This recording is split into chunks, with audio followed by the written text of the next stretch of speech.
Good morning, folks. This is Chris with Oregon Figs. It's August 8th, 2024, and about 6:30 in the morning. Beautiful overcast morning. Fields are pretty dry, as you would expect this time of the year. Rather strange that on this knoll, there's still quite a bit of green grass. Lots of condensation this morning on the grass. So I'm going to talk today a little bit about Breba and what I'm up to as far as growing trees goes and why I'm growing the certain trees that I'm growing. This is white Madeira #1. I grew it in a pot for several years, and one year it put on about 20 Breba in the pot. It put all those Breba on, and it got me really excited because I hadn't heard a lot of people talk a lot about white Madeira #1. So I decided I'm going to go ahead and put that in ground. Now, it dropped every one of those Brebas that was when it was in the pot. So I have it in ground, and this is main crop, which it's a very late variety, so I'm surprised to be getting main crop. Didn't get any Breba set at all this year, which was disappointing because I thought I'll put it in ground, it'll put those Breba on again, and hopefully it will hold those Breba. No Breba so far. So that's kind of a question mark. Now here's another one I've put in ground for Breba. This is Tia Pena. And it put on, I would say maybe a half dozen, maybe 10 Breba this spring, and it dropped them. But the tree has only been in ground one winter. Beautiful growth on this tree. You can see how thick it is. It's lignifying well. So it's going to take time. How do we know?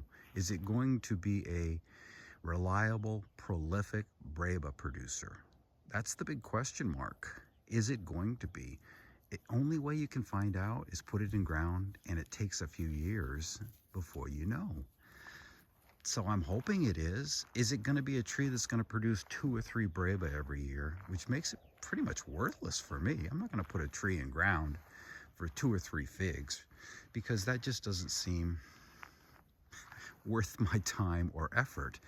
So when you see people talk about Breba, you're going to hear a lot of people say a lot of things about Breba, because Breba's become the new thing lately. It's gaining momentum. People are beginning to accept the fact that Breba can be as good or better than main crop, grown in the right conditions.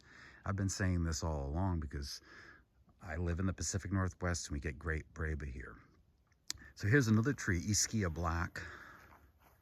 And I've said in the past that this is one of those trees that fights fig mosaic virus. I've got a couple suckers coming up, and I can still see fig mosaic virus in those suckers. Usually the suckers are clean growth, but this is main crop. It's a mid-season fig, and it's loaded with main crop. Didn't get any Breba on it at all. It spent its first winter in ground. So I'm hoping it becomes a reliable, prolific Breba producer, but it's going to take time. It's going to take a few years in ground. So when you get Breba off of young trees, you might get them at a certain time of the year, maybe later in the year. Oh, there goes Sasha. I don't know what was so important there.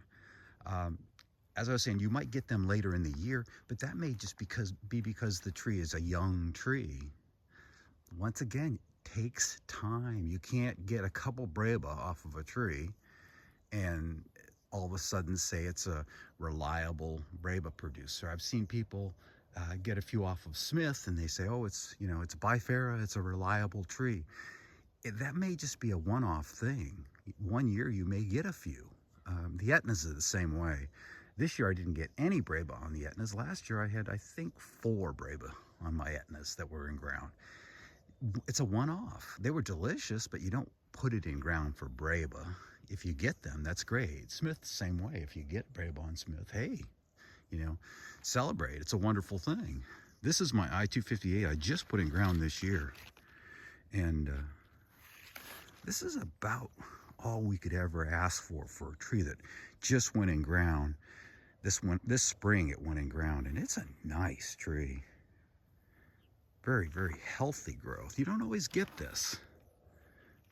There's my little buddy there. You can see him right there, that little ladybug. You don't always get this on a tree. And I'm happy that one's going in ground because I had 3 Breba off it last year when it was in a pot, and they were great. They were a little leathery, and I think that might be a function of the fact that they were in the pot. So we're going to try to stick to Breba. This is Corky's Honey Delight, which came on the same time as Desert King, ripened its crop just about the same as Desert King, and as a typical fig that puts on Breba, it's putting on a lot of main crop as well. So far, I've never had one of these ripen. Same time frame for me as Desert King. This is the one that's probably the biggest surprise for me this year, and just a wonderful thing. This is by Pharaoh Zeus, and this is the first year I've really had what I would consider a prolific Breba crop. There were about 30 on this tree, and this is not a huge tree. And they're big. So the thing I like about by Pharaoh Zeus is the fig. They're really, really big Breba, and so far it's looking like it's prolific as well, and they're delicious. They're a little bit better than Desert King, really. They've got a different flavor profile. I don't know if I really should say better, because Desert King has been so darn good this year. But these are more of a maple syrup, brown sugar, honey, which is a really neat profile. So I've got a few more bagged up. This will be the 3rd time I've picked it. And you can see there's like 3 very nice ones right there. You can see there's a big one right there. So you can see in comparison to my hand, that one's ready to pick. So like I said, this is the 3rd time. Now, what you're also seeing on this tree, coloring of these smaller main crop figs. And this happens usually, not always, but usually when they're gonna drop. And I think this is a San Pedro, and boy, that's another nice one that's ready. There's another nice one that's ready. This is a 3rd time I'm gonna be picking this, but you can see, well, let's go up there and let's look at the main crop. See how they're turning purple? There's a Breba right there, not quite ready. Lots of main crop. So this tree is basically almost done for the year. So time frame on this one was a little bit after Desert King. Desert King is pretty much done for the year. Great figs this year. They were sweeter than years past, and that might just be a function of the age of the tree. Yeah, there's one right there. Not very many left on the tree.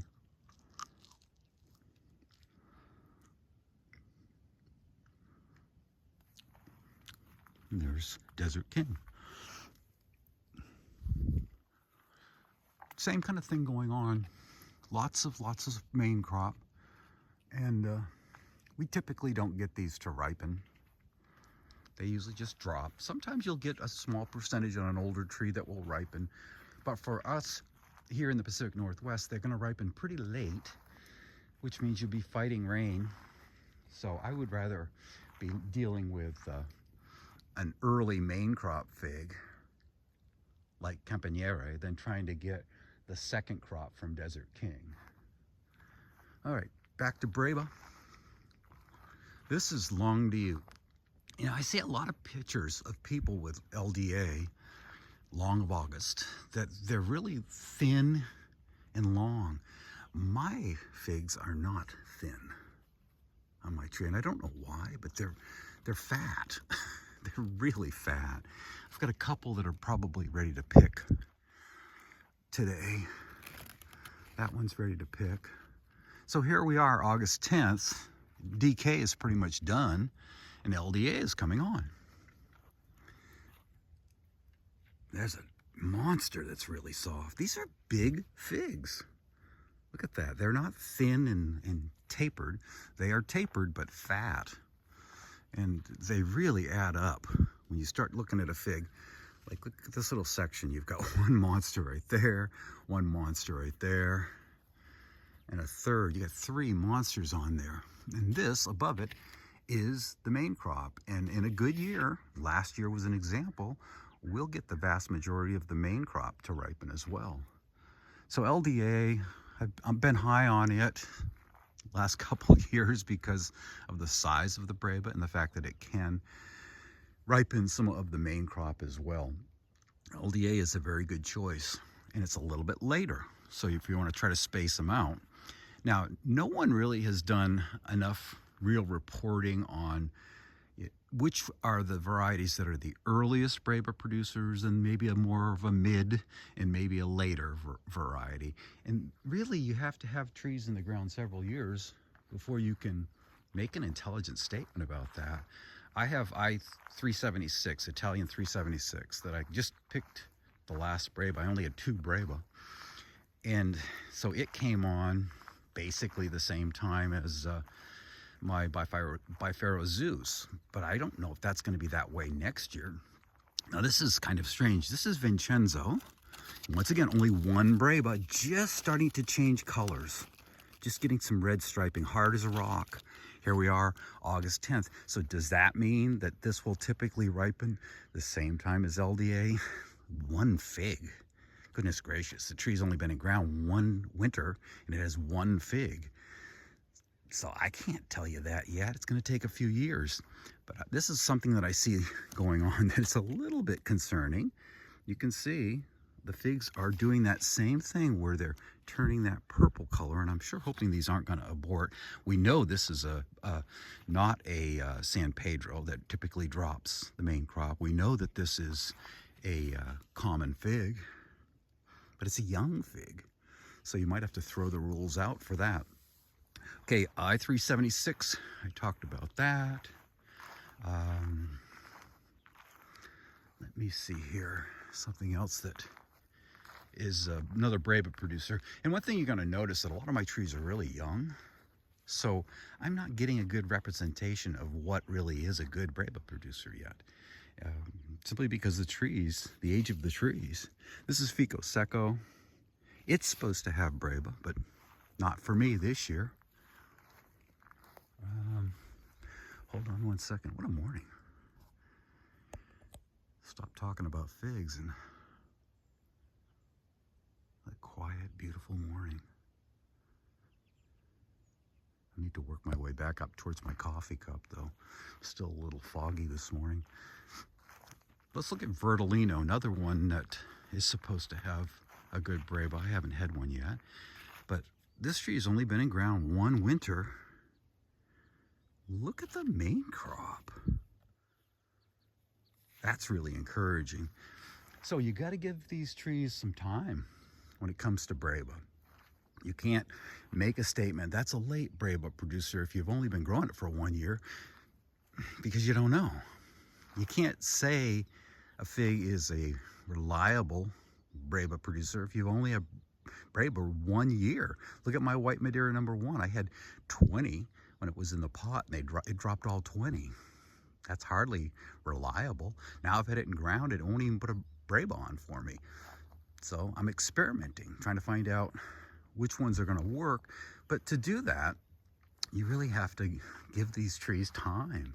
That's why it's nice, and I know I'm blessed to have land and have an orchard and have my trees spaced apart, and they're getting bigger all the time, and they're digging in. And I'll be able to have better results as time goes by. It really takes several years for these trees here in our climate where our trees grow so slowly. It takes several years. Okay, I think I have 1 more Breba producer going up the hill.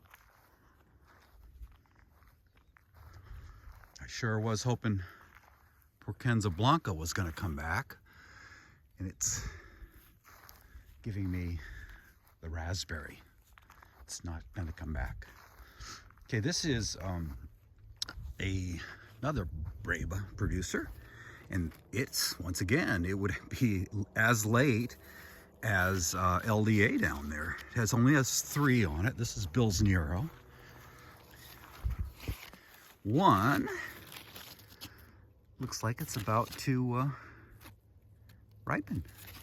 just not really swelling yet, but getting close to swelling.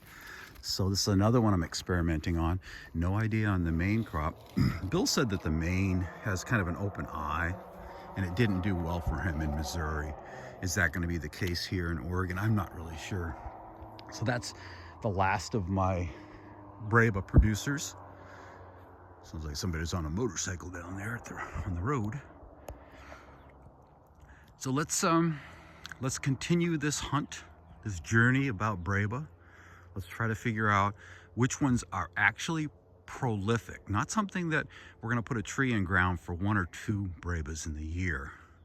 We want something we're going to put it in ground and it's going to have a substantial crop, so it can be really considered reliable and prolific. It takes time. You can't do it growing Brebas and having a good successful year only 1 year. It takes years. So I'll continue to report on it, and hope you guys want to join me on this journey about Breba in the Pacific Northwest, and maybe a little information about Breba in general. Okay, thanks a lot for watching. We'll see you on the next one. Always appreciate a subscription and a like. Hope you guys are having a great growing season. It's been really nice here. Had a lot of really warm weather this year. Gonna go down and we're gonna end it showing you a plant that I think everyone should grow.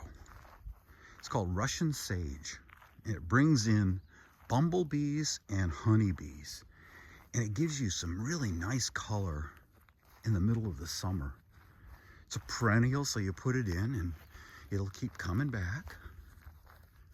It's just a gorgeous plant.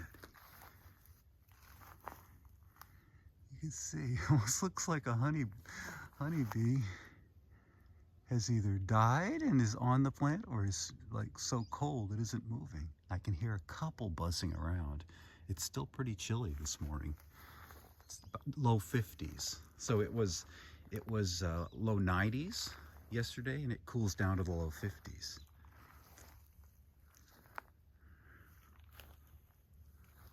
Russian sage is something that you should think about adding.